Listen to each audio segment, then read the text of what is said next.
ঢাকায় জেলবন্দি ইসকনের সন্ন্যাসী চিন্ময় কৃষ্ণ দাসের আইনজীবী রবীন্দ্র ঘোষ এবার বিস্ফোরক মন্তব্য করেছেন। বছরের পর বছর ধরে সন্ন্যাসী চিন্ময় কৃষ্ণ দাসকে বন্দী রাখতে চাইছে ইউনূস সরকার। বিচার ছাড়াই সন্ন্যাসীকে বন্দী রাখা যাবে, তারা এটাই মনে করছে। সন্ন্যাসীকে বন্দী রাখার ঘটনা আন্তর্জাতিক মহলে প্রভাব ফেলেছে। বিচার বিভাগকে বিরত রাখার চেষ্টা করা হচ্ছে, এমনটাই অভিযোগ করেছেন আইনজীবী রবীন্দ্র ঘোষ। দুই তারিখে কি হবে? আপনার তো শরীরের অবস্থা ঠিক নেই। আমি মনে করি মানে একটা ফরমে আসবে, একটা ইন্টারন্যাশনাল প্রভাবও পড়েছে বলে আমার মনে হচ্ছে। আর চিন্ময়বাবু তো ভালো কাজ করেছে দেশের জন্য, মানুষের জন্য।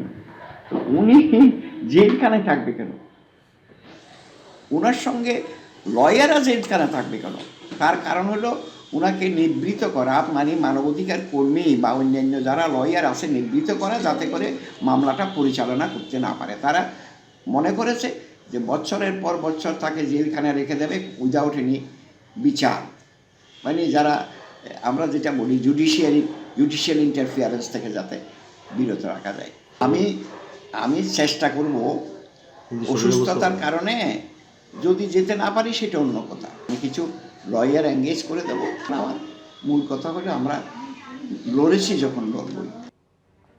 ইসকনের সন্ন্যাসী যিনি জেলবন্দী রয়েছেন সেই চিন্ময় কৃষ্ণ দাস, তার হয়ে কোনো আইনজীবী দাঁড়াতে পারছেন না, কারণ তাদেরকে হুমকি হুঁশিয়ারি দেওয়া হচ্ছে। এমনকি বাংলাদেশের অন্তর্বর্তী সরকারও তার জন্য কোনো আইনজীবী দিচ্ছে না।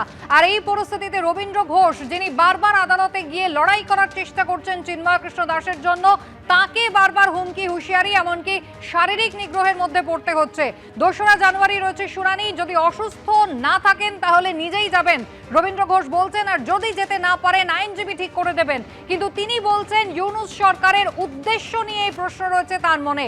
আন্তর্জাতিক মহলে ব্যাপক প্রভাব পড়েছে এই ঘটনার, এবং ইউনূস সরকার চাইছে বছরের পর বছর ধরে বিনা বিচারে সন্ন্যাসী চিন্ময় কৃষ্ণ দাসকে আটকে রাখতে, এমনটাই অভিযোগ করছেন তার আইনজীবী রবীন্দ্র ঘোষ।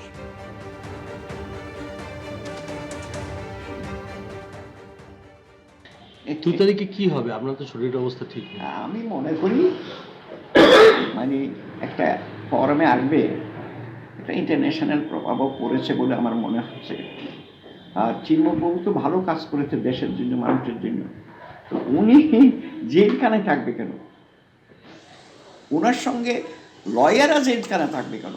তার কারণ হলো ওনাকে নিবৃত্ত করা, মানে মানবাধিকার কর্মী বা অন্যান্য যারা লয়ার আছে নিবৃত্ত করা, যাতে করে মামলাটা পরিচালনা করতে না পারে। তারা মনে করেছে যে বছরের পর বছর তাকে জেলখানায় রেখে দেবে উইদাউট এনি বিচার, মানে যারা আমরা যেটা বলি জুডিশিয়াল ইন্টারফিয়ারেন্স থেকে যাতে বিরত রাখা যায়। আমি চেষ্টা করব, অসুস্থতার কারণে যদি যেতে না পারি সেটা অন্য কথা, আমি কিছু লয়ার এঙ্গেজ করে দেবো। আমার মূল কথা হলো আমরা লড়েছি যখন লড়বই। বিচার তিনি ছিনিয়ে আনবেনই চিন্ময় কৃষ্ণ দাসের জন্য। রবীন্দ্র ঘোষ তার আইনজীবী, তিনি কিন্তু এখনো নিজের মনোভাবে একেবারে অটল রয়েছেন। যদিও গতকাল কিন্তু ঢাকায় বাংলাদেশ সচিবালয়ের 7 নম্বর ভবনে অগ্নিকাণ্ডের ঘটনা ঘটেছে, যেখানে প্রচুর নথিপত্র পুড়ে গিয়েছে বলে ডেইলি স্টার সূত্রে জানানো হয়েছে। রবীন্দ্র ঘোষ একদিকে তিনি যেমন বলছেন যে যদি তিনি অসুস্থ থাকেন, কোনো কারণে 2রা জানুয়ারি শুনানির দিন যেতে না পারেন, সেক্ষেত্রে তিনি আইনজীবী পাঠিয়ে দেবেন, অর্থাৎ বিচার প্রক্রিয়া যেন চলে। চিন্ময় কৃষ্ণ দাসের হয়ে লড়ার জন্য তিনি আইনি সহায়তা করবেন। এদিকে বাংলাদেশের দ্রুত সন্ন্যাসী চিন্ময় কৃষ্ণ দাসের আইনজীবী রবীন্দ্র ঘোষের কাছে আজ পৌঁছলেন কলকাতা ইসকনের ভাইস প্রেসিডেন্ট। কলকাতার ইসকন মন্দিরে সন্ন্যাসীর আইনজীবীকে নিয়ে এলেন রাধারমণ দাস। আইনজীবী রবীন্দ্র ঘোষের পাশে ইসকন রয়েছে, রাধারমণ দাস এমনটাই জানিয়েছেন। ইসকনের মন্দির থেকে কলকাতা হাইকোর্টে যাবেন রবীন্দ্র ঘোষ, সেখানে তাকে সম্বর্ধনা দেওয়া হবে।